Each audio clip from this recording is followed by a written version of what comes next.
Welcome back, Ask the Compound. Our email here is askthecompoundshow@gmail.com. We love all the questions. We love everyone in the live chat. Today's show is sponsored by Bird Dogs again. birddogs.com/ATC for Ask the Compound, obviously. Promo code ATC to get a free tumbler.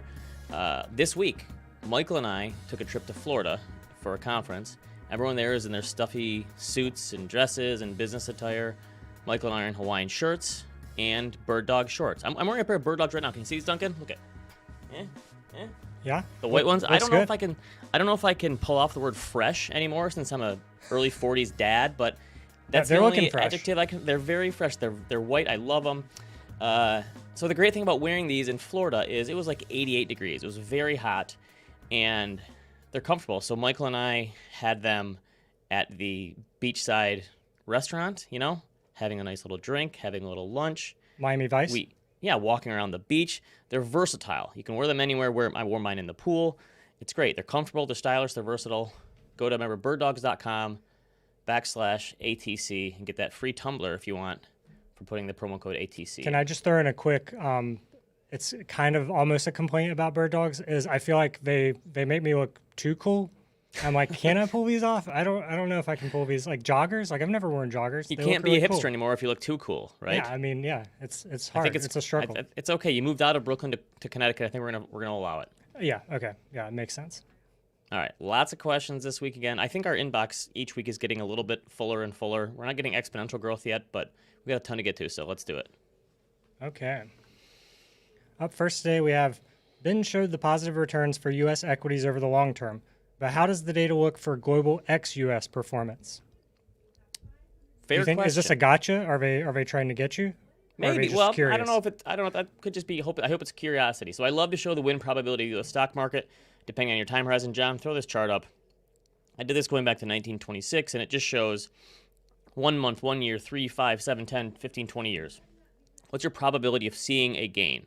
Okay, so since 1926, the U.S. stock market has experienced positive returns 56% of the time on a daily basis. That's not that great, right?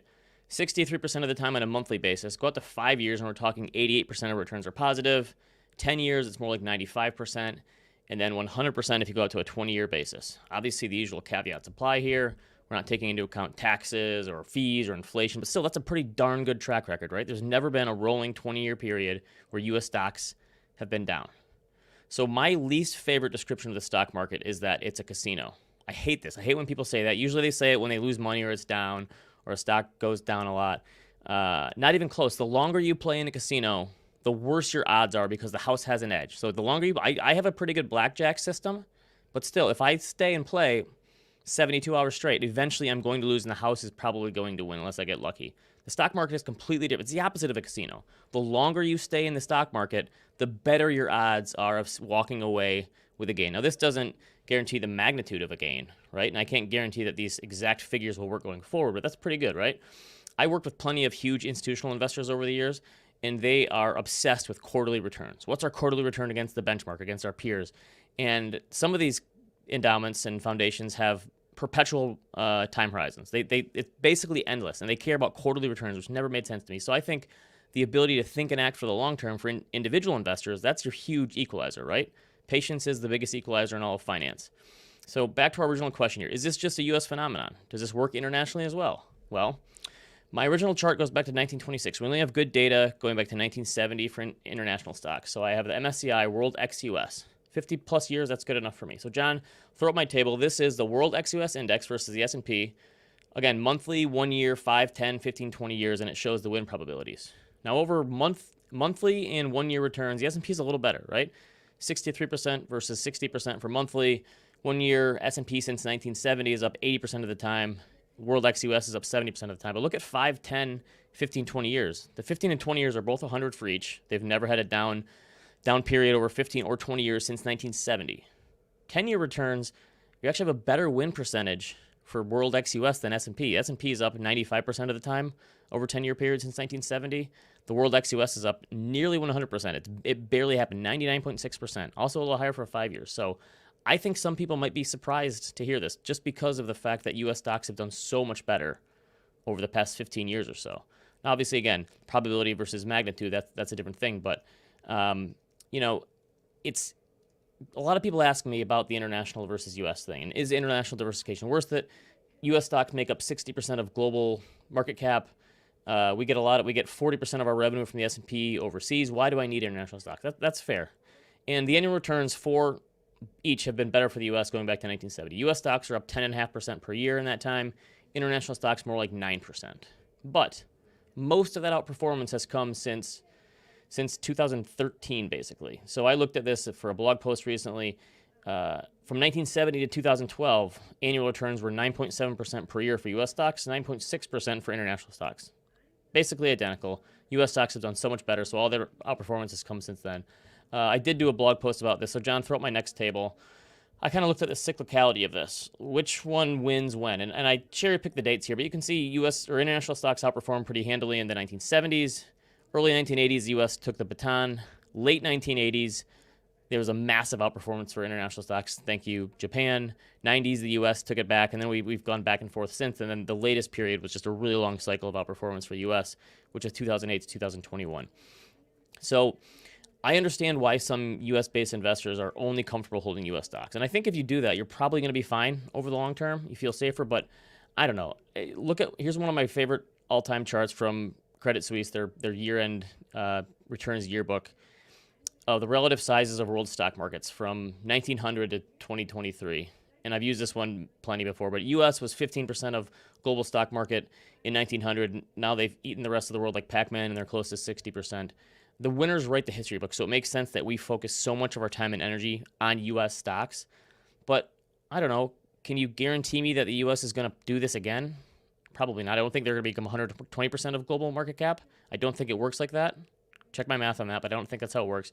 But what's to say another country or countries couldn't close this gap this century? I would almost be shocked if they didn't, right? If the U.S. didn't become a little smaller and these other countries didn't come up a little more. I mean, Great Britain was 24% in 1900. They were, like the fall of the Roman Empire here. It wouldn't shock me if some other country came up. So I think that's the whole point of diversification. It's not perfect, but I think spreading your bets between other geographies around the world is sort of more of a risk management tool, even if it doesn't boost your returns all that much. Well, and we get this question sometimes from people who are not based in the U.S. Not to brag, but we have a pretty big audience, that's international. And it's true. We have a listener named Rob who stopped by a while back from Australia, and I was talking to him, and one of the things we were talking about is like what his portfolio looked like versus like mine, right? And he had quite a lot of U.S. exposure actually, but not as much, and yeah, he had companies and things that I'd never even heard of or thought about. Yeah, so it that's says something Australia's that's kind of interesting. 2.2%. That's the thing. Most other countries have the same home bias that we have, right. and their stocks, their whole stock market is like the size of Apple, basically. So imagine taking your whole portfolio and putting it in Apple and hoping for the best. I think that's the point of spreading your bets, globally. Is that I think it's more of a risk reducer than anything.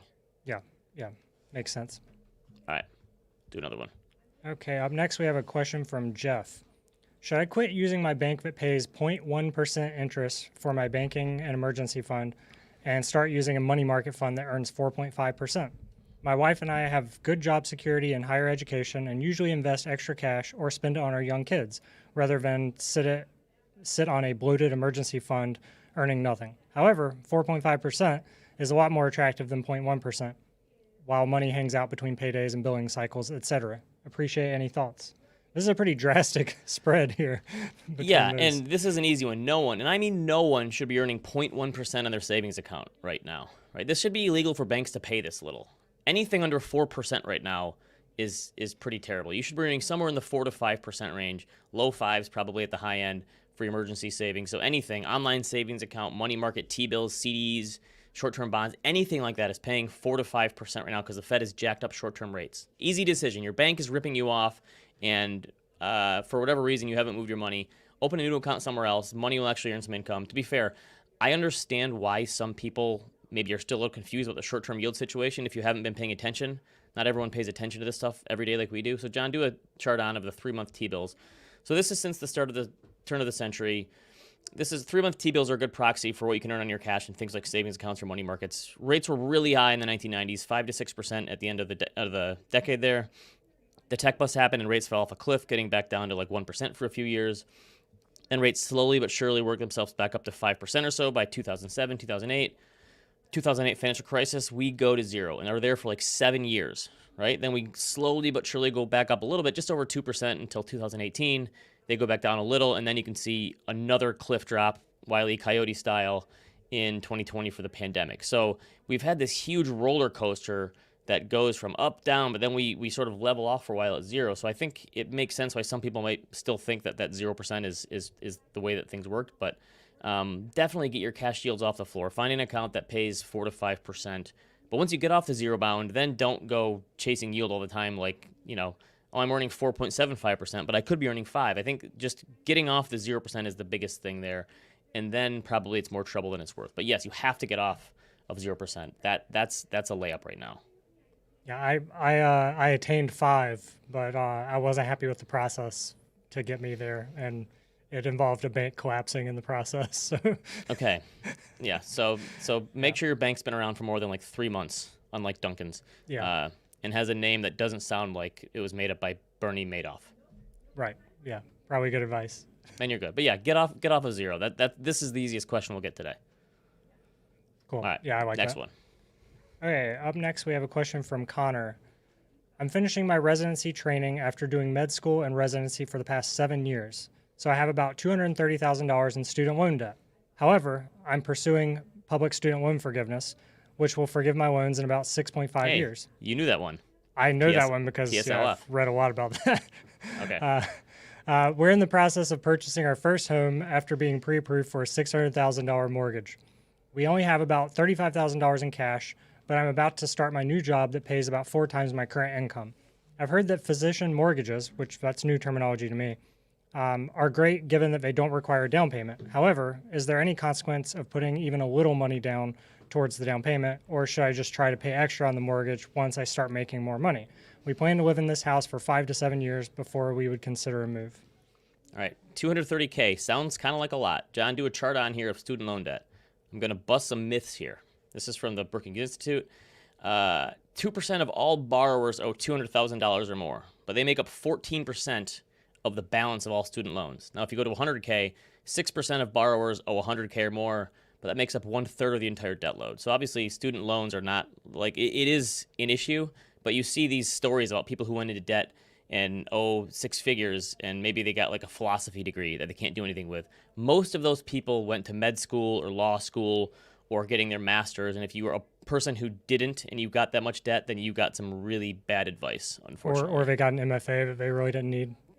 There you go. Something you didn't need. So obviously sounds like a lot of money, but for a doctor, considering the high income potential, like you're coming out of residency, this is a good investment. It sounds like you're not going to be paying it anyway, right? So what do you say, Duncan? Public service loan forgiveness?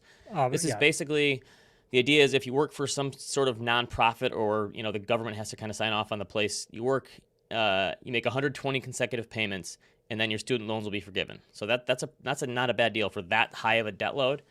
So that sounds like you've got that figured out. So you're willing to do nonprofit work. Physician loan, also not a bad deal. So the way this works, Duncan, is banks and no doctors will have a high income, but coming out of residency, not a high amount of saved money because they were in residency and not earning very much, and they have huge debt loads. So banks know that this is probably money good, and they're willing to offer this low down payment or no down payment mortgage. And so that's not a bad deal because they know they're working with someone who's going to have a high income, right? So I did some spreadsheeting based on the numbers kind of provided. So $600,000 mortgage, let's say they go all the way up there since that's what they were pre-approved for. I mean, you get a pre-approval range. Let's be honest. Everyone goes to the high end of the range. No one's going to go to the low end of the range. It doesn't work like that. No money down at 7% mortgage rates, which is what we hit this week, which is ouch, ouch, ouch. 7% mortgage rates. That's a monthly payment of around $3,900 and change, right? Almost close to $4,000. If you put your full $35,000 in savings as a down payment, now we're looking at monthly payments of more like $3,750. So you'd save like $240 a month, something like that. I don't think the down payment makes sense here. It would only be like a 5 or 6% down payment anyway with that much money if you're going to $600K. Doesn't really provide you much relief in terms of monthly payments. Plus, you're going to have a ton of costs in the moving process. Closing costs and moving costs and inspection fees and all this stuff. I would hang on to that money for the flexibility of it. And if you don't pay it down and you want to put it back into the mortgage at some point, you can still do that and do a principal payment. I guess the biggest consequence of not putting much down is that if the price goes down and you want to sell or move out, then you're going to have to eat that loss probably. But even if, and then 6% in equity gets wiped out fairly quickly if prices fall as well. So I prefer the flexibility of that savings on hand as opposed to putting it down, especially if it's such a small down payment. If you can just borrow and not have to pay it, you can always pay it, like you said, pay it down later once your income gets a little higher. My only other comment here is be careful on the temptation to go crazy on lifestyle creep. Obviously, you've been living like a resident for a while now, and 4 times your income is going to feel pretty darn nice. But I just say make sure you don't go completely nuts right away. Can they like 2 times their standard of living? Build in a decent savings rate once, just because you're used to living like a resident, right? You don't want to completely just change. I would build in like slowly but surely work into it as opposed to just going nuts right away. I also highly recommend the book The White Coat Investor by Jim Dolly. He has a podcast by the same name. Actually, I was on a few months ago. If you want to try to go find that, it's written by a doctor for a doctor. It's all about the finances surrounding young doctors and how to build wealth. Highly recommend it for someone in your situation, understand student loans and investing and personal finance and the intricacies of being a doctor and dealing with that. But, and also congrats. I cannot imagine the amount of hard work that is involved in going through med school and getting a residency and all that stuff. So, good for you. I can because I watch Scrubs. So I feel like I have a decent idea. I love that show. That is a highly underrated. It was so good. I pretend like the last season didn't happen, but that is a great show. Yeah, and Zach Braff was on the Rich Roll podcast recently. It was great. It was good. They don't make him like that anymore. Yeah. All right, let's do another one. All right, up next we have a question. Is this from Chris? Yep. This one is from Chris. Not to brag, my wife and I. Not to brag of the week. Yeah. Big time. I think so. Yeah. Not to brag, my wife and I acquired a $1 million, 1,000 square foot condo in the Boston area when rates were less than 3%, with 20% down. Due to an unexpected liquidity event, that sounds like an early 2000s band. I don't know. But due to an unexpected liquidity event, we can afford to pay off the mortgage in full. However, this seems foolish to do with the 6-month treasury yield at 5%. We are 29 and 30 and combined annual income of $300,000. We have discussed the possibility of starting a family in the next 5 years and would need to increase the size of our home to accommodate the potential additions to make our family or to our family. We would also want to move to Cambridge, Massachusetts. Would it make more sense to pay off our current mortgage in full in order to be debt-free, or rent out our current condo and use the unexpected liquidity for a down payment on a place in Cambridge? All right, yeah, easily wins the order for not to brag. Let's bring in someone who has experience in both financial planning and the Boston real estate market.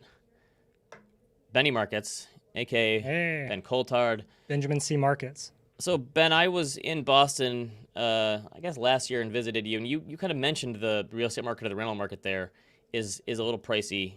So I want to hear your thoughts. John, first throw up the Case-Shiller of Boston. I want to ask your thoughts on this. So this is the last 10 years, Case-Shiller National Home Price Index versus Boston Home Price Index.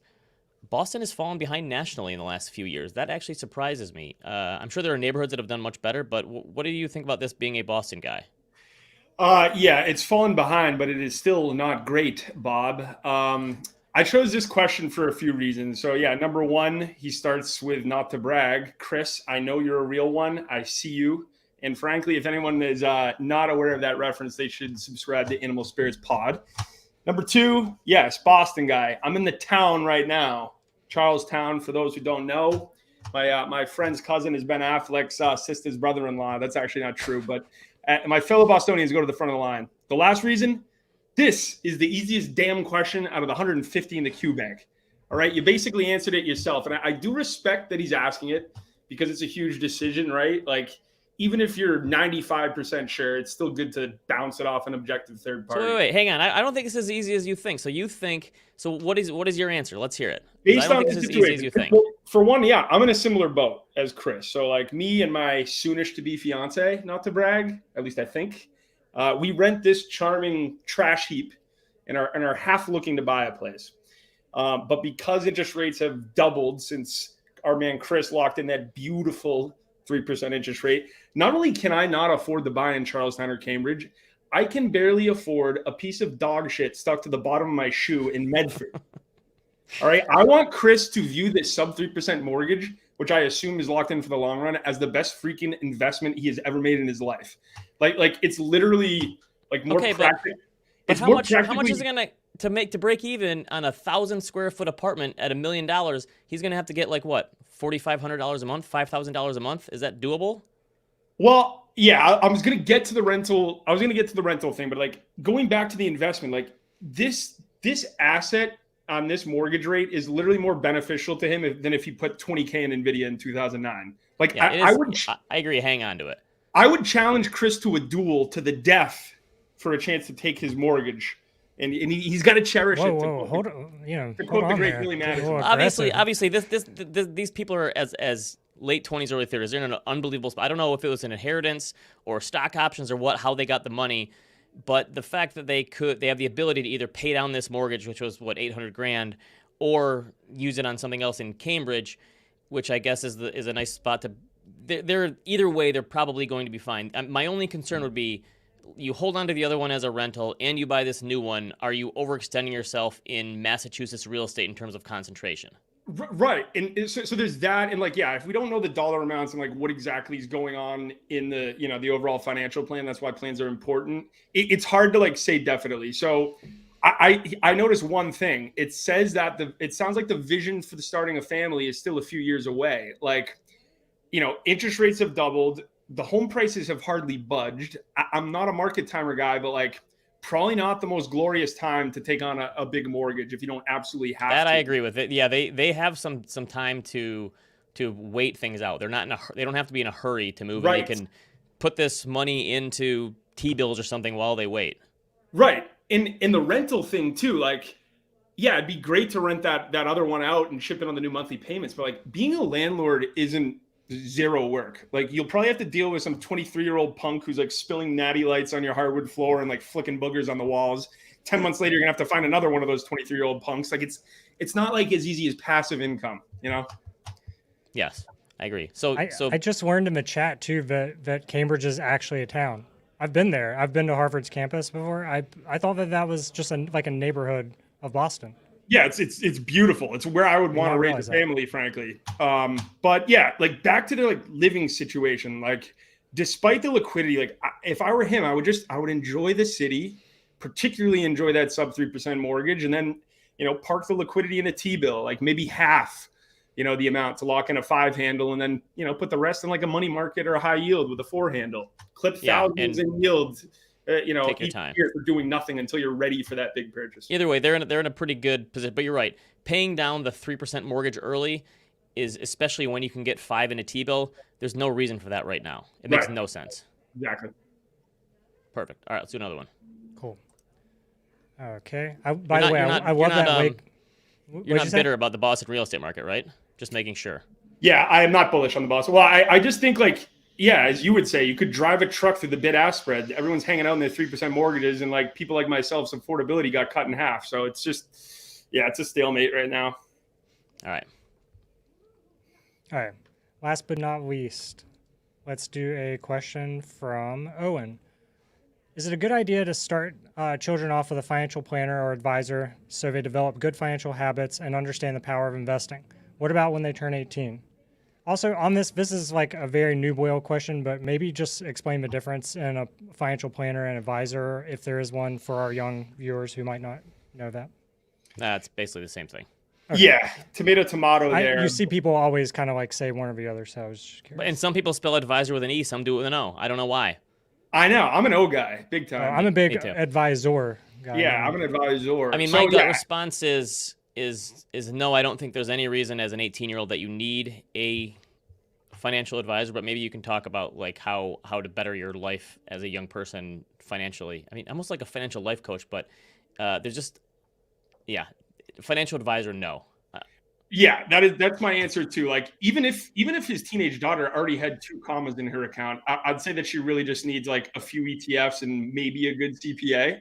But I get this one a lot, and I want to start like broadly, like in terms of like clients ask you, do my kids need an advisor, basically?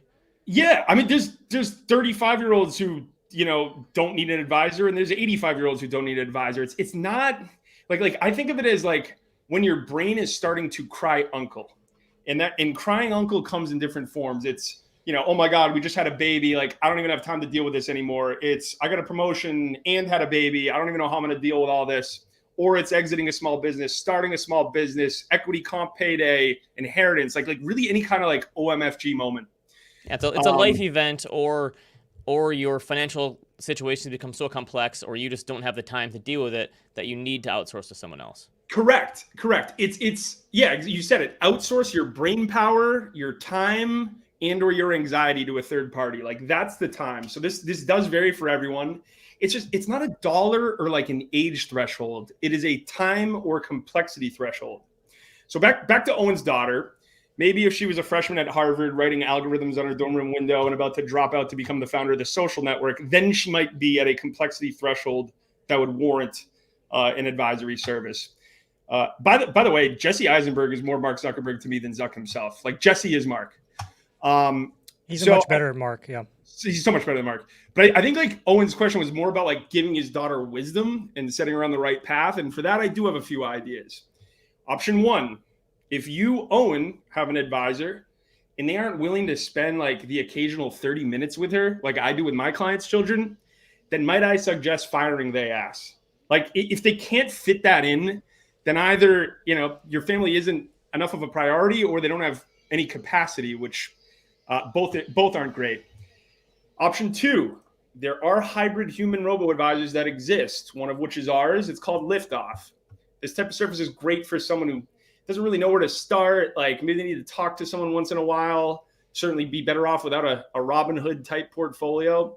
And if she wants to start with $100, myself, one of the other 4 advisors who oversee that platform, would be happy to chat with her. My last idea, I actually kind of got this from TCAF last week, from Chris Davis, who does this with his nieces and nephews. I think incentivizing her to read a great beginner investment book is where I'd start. Like, I wouldn't expect her to crack open, The Intelligent Investor on her own just for fun, but like maybe be like, hey, money is really important in life. I'll reward you with $100 if you read this book and tell me 3 things that you learned. Like that might light the spark, and maybe she even chooses to invest $100. You never know.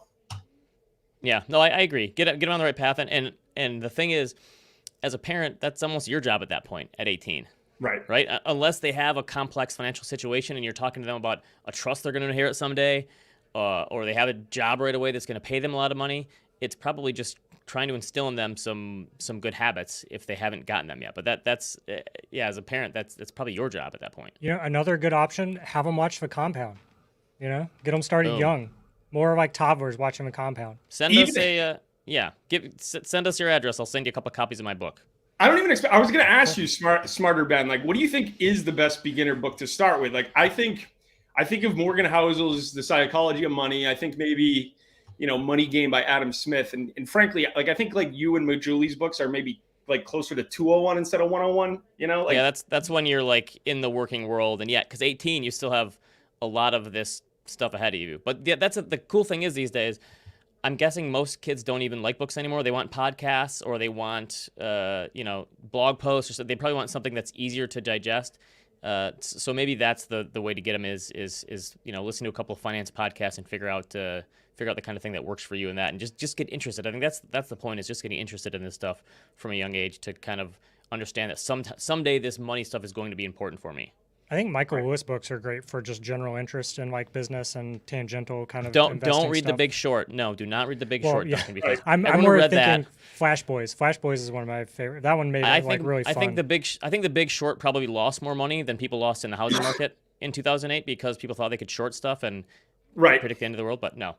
But you're right. He's good, Doug. But yeah, I agree. Just getting the interest in them is and maybe you could do it together, right? And better understand and put on Animal Spirits every Wednesday morning when you're driving them to school. Yeah, and pay her $100 to do it too. It'll be better money spent than whatever else. Yes, but yeah, not easy. Great question. Lots of good ones today. Yes, Ben. Last time I saw you, you were looking through your DraftKings profile, betting on every NBA game. I just want to make sure we're right sizing those positions, and we're not using future down payment on a Boston 300 square foot, right? Yes, we're not. I would say overall things are going weak to quite weak. My performance is correlated to Boston sports, which used to be a great thing, but now we're overvalued. We're So you have a home country bias in your gambling as massive home country bias, and I mean the Celtics, they just can't get it done. They've peaked. Like the second that Grant Williams got in Jimmy Butler's face in Game 2, I could see the $50 series bet that I had on them just evaporate before my eyes. At least you're right sizing your positions though. $50, right, that's fine. Exactly. And I do have a few more nuggets of wisdom. So even if you pick a winner, and this goes for investments too, you'll never be satisfied. You'll wish you have put more. I took John Rahm to win the Masters at plus 850, meaning if you put $100, you get paid out 850. Too bad I only put $5 on it. Like you're just never gonna be satisfied. You get overconfident, you bet more, and then you get whacked. So that's why you don't put your whole paychecks into sports gambling, right? Exactly. I stand by that. It's a great reminder. It's a great distraction from the actual bulk of your investments. Like 75% of my net worth is in index funds, 15 is in BIL for a down payment, maybe 9% in individual stocks like Nvidia, which again, I put 1,000 into Nvidia in 2017. I can't even enjoy the 12x because I'm just pissed about how little I put into it. Like even if you win, you're still upset. So whatever. I just drive myself insane with a tiny portion, and let the rest is gravy. I am taking backhanded compliment. Yeah, I love it.